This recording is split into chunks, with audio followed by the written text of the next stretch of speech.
جو تقریب حضور سے صحابہ سے ثابت ہے ضرور کرو ضرور کرو ضرور کرو. عضوا علیہا بالنواجذ، اپنے دانتوں سے پکڑ لو اس کو. اور جو تقریب ثابت نہیں حضور سے اور صحابہ سے، یقیناً یہ کہیں باہر سے آئی ہے. یا تو ہمارا خاندانی پس منظر جو ہے، اکثر تو ہندوؤں سے مسلمان ہوئے، وہ سادات ہوں، صدیقی ہوں، فاروقی ہوں، عثمانی ہوں، وہی ہیں جو باہر سے آئے تھے. باقی تو اکثریت یہیں سے، وہ اپنا ہندوانہ پس منظر لے کر آئے. تو جس کا ثبوت صحابہ کے دور میں نہیں، وہ یقیناً باہر سے آئی ہوئی چیز ہے. اس میں پھر سادگی نہیں، اس میں کمی نہیں، جڑ سے کاٹو اس کو. اس بنیاد پر ہم نے 5 فیصلے کیے، ذرا سن لیجئے آپ بھی، اگر آپ کوئی سوشل ورک کرنا چاہیں اس کو عام کریں. نمبر 1، نکاح مسجد میں. حدیث موجود ہے، ترمذی شریف کی روایت، اعلنوا ھذا النکاح واجعلوہ فی المساجد. نکاح کا اعلان عام کیا کرو، مسجدوں میں منعقد کیا کرو. میں حیران ہوتا ہوں کیوں نہیں علماء کرام نے اس کی طرف توجہ دلائی. حدیث ہے. ہاں میں مانتا ہوں ان کا کہنا یہ ہے کہ یہ یہاں جو امر ہے کہ مسجد میں منعقد کرو، یہ امر وجوب کے لیے نہیں ہے، استحباب کے لیے. مستحب ہے یہ کہ مسجد میں. تو بھائی مستحب کیوں چھوڑ رہے ہو تم؟ وہ اس لیے چھوڑنا پڑتا ہے، مولوی بیچارے کی حیثیت ہے ہی نہیں معاشرے میں کہ وہ کہے جناب یہاں آئیے میرے پاس، میں نہیں آؤں گا آپ کے گھر نکاح پڑھانے کے لیے. وہ اپنا رجسٹر بغل میں دبائے بیٹھا سوکھتا رہتا ہے. وہ تو آنی تھی بارات عصر کے وقت، مغرب بھی جا رہی، آئی نہیں، وہ بیٹھا قریب. پہلے 20-30 روپے ملتے تھے، اب 200 300 400 ملتے ہیں. اور کیا ہے؟ میں نے انہیں یاد دلایا، دیکھو شرم کرو. عیسائیوں نے آج تک اپنے چرچ کی اور اپنے پادری کی عزت یہ رکھی ہے کہ شہزادے اور شہزادی کی شادی ہوگی وہ بھی پادری چرچ میں آئیں گے. شہزادے کی شادی ہو رہی ہے تو جو ان کی پارلیمنٹ کے ساتھ ہے چرچ، وہاں شادی ہو. وہاں پردہ نہیں ہے، لڑکا لڑکی دونوں آمنے سامنے کھڑے ہو کر قول و قرار کریں گے. ہمارے ہاں پردہ ہے تو اس لیے لڑکی کے گھر بھی جائیں گے تو لڑکی تو محفل میں نہیں آئے گی. لڑکی کا ایک وکیل ہوگا، وہ وکیل اجازت لے کر آئے گا، 2 اس کے گواہ ہوں گے، اس کے سامنے اجازت لی گئی، پھر وہ نکاح خواہ کو اجازت دیں گے، وہ نکاح پڑھا دیں گے. پہلی بات یہ ہو گئی کہ نکاح مسجد. نمبر 2، نکاح کے موقع پر کوئی دعوت طعام نہیں، کوئی ثابت نہیں. دعوت طعام صرف ایک ہے، وہ ولیمہ ہے. اور اس قدر معقول بات ہے، سب باپ اپنے سینوں پر ہاتھ رکھ کر سوچیں اور میری بات سنیں. کیا بیٹی کو گھر سے رخصت کرنے کا وقت جو ہے وہ خوشی کا وقت ہوتا ہے؟ جب بیٹی گھر سے جا رہی ہو، کوئی جانور بھی آپ قربانی کے لیے، کوئی مینڈھا کو بکرا لے آئیں 8-10 دن پہلے اور بچے مانوس ہو جائیں تو وہ جب آپ ذبح کرتے ہیں تو پچھاڑے کھاتے ہیں کہ نہیں بچے؟ اور یہ لخت جگر ہے، نور چشم ہے، 18 20 22 برس گھر میں رہی ہے، وہ جا رہی ہے.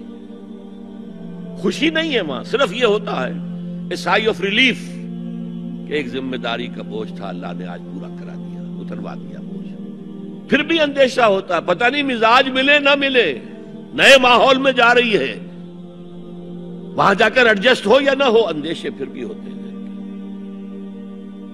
تو ان سے مرغ پلاؤ کھانا اور متنجن کھانا کوئی معقول بات نہیں.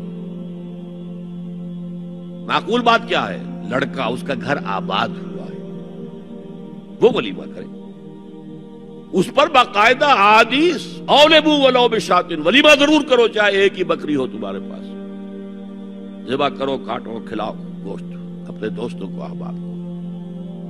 یہاں تک کہا کہ بیسا طعام الولیمہ، برا کھانا ہے ولیمے کا کہ اس میں غریبوں کو نہیں بلایا جاتا. ظاہر بات ہے مسلی کھلانے کے لیے تو ولیمہ نہیں ہوتا، اپنے احباب کو، دوستوں کو بلایا جاتا ہے. پھر بھی میں تم سے کہتا ہوں کہ جسے ولیمے کے لیے بلایا جائے وہ اگر نہیں جائے گا تو اللہ اور اس کے رسول کے حکم کی نافرمانی کرے. تو جس رسول نے اتنی تفصیل سے حکم دیا ہو ایک دعوت کا، وہ دوسری دعوت میں بھی خیر ہوتا. میں بیان کرتا ہوں جب نکاح مسجد میں اور کوئی دعوت طعام نہیں تو بارات کا تصور خلاص. بارات کس بلا کا نام ہے؟ قرآن میں تو کوئی ذکر ہی نہیں، عربی میں یہ لفظ ہی نہیں. اجتماعی طرفین مسجد میں ہوا، نکاح ہوا. لڑکی کو حضرت فاطمہ کو رضی اللہ تعالی عنہا کچھ خواتین جا کر چھوڑ آئی تھی اس حجرے میں جو ایک انصاری صحابی نے حضرت علی کو دیا تھا. ان کا تو کوئی گھر بھی نہیں تھا. کوئی حضرت علی آئے ہوں اور آ کر ودا کرا کے لے کے گئے ہوں.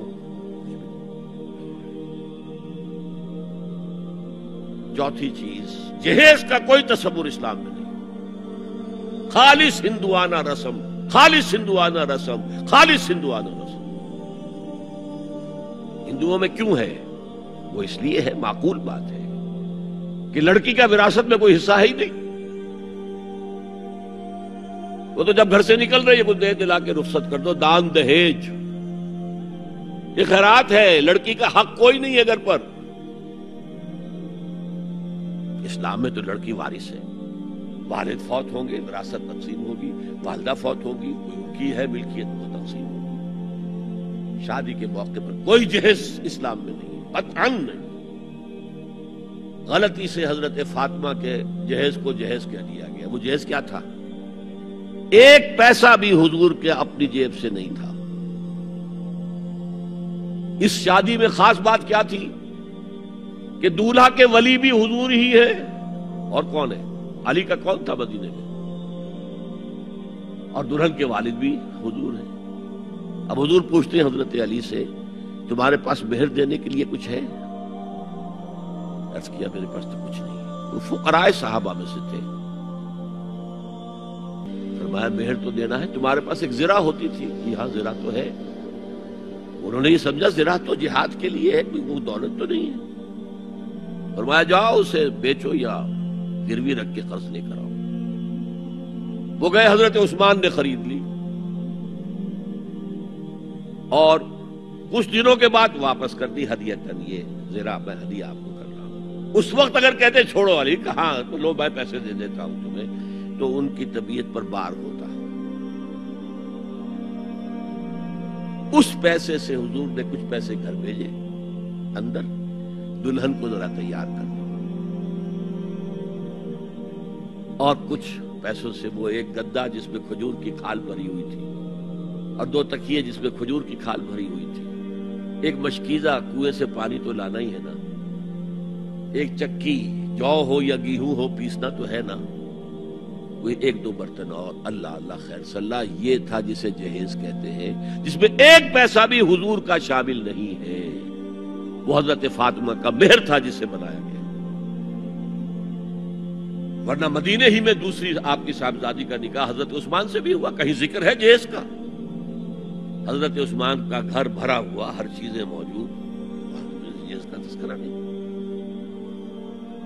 بہرحال یہ شادی کو آسان کرو، زنا کو مشکل بناؤ. یہاں شادی کے لیے 9 من تیل ہوگا تو رادھا ناچے گی. ورنہ یہ کہ بڑی ہو رہی ہے، عمر ہو رہی ہے، سب کچھ ہو رہا ہے، لیکن کچھ تقاضے تو ہے نا. آخر کچھ تو کرنا ہوتا ہے نا. آخر کچھ نہ کچھ لوگوں کو تو کھانا کھلانا ہی ہوتا ہے نا. بارات تو آخر آئے گی ہی نا. کچھ نہ کچھ تو دینا ہی ہوگا. کچھ جوڑے کپڑے، کچھ. یہ اسلام کا فلسفہ جو میں نے 4-5 باتیں آپ کو بتا. فلسفہ یہ ہے کہ لڑکی کے باپ پر ایک پیسے کا بوجھ نہیں. مجھے لڑکی پال پوس کے تمہارے حوالے کر دیا، اب اور کیا چاہتے ہو تم؟ سارا مرد آزماں، مرد آفرین. مرد کو چیلنج دیا ہے، تم مرد ہو، مہر تم دو گے. اور سب سے بڑھ کر کیا ہو رہا ہے آج کل بھی ہوتا ہے، وہ ہمارے ایک کچھ کام ہوتے ہیں اسلامی، وہ بھی ہے کچھ وہی ہندوانہ پس منظر. نکاح کی محفل میں چھوارے کون لے کے آتا ہے؟ جی لڑکے والے. اور پلاؤ کن سے کھاتے ہیں؟ بھائی جس کو تمہیں مرغ پلاؤ کھلا رہا ہے وہ چھوارے نہیں بانٹ سکتا تھا. یہ ہے اسلام اور غیر اسلام کا امتزاج.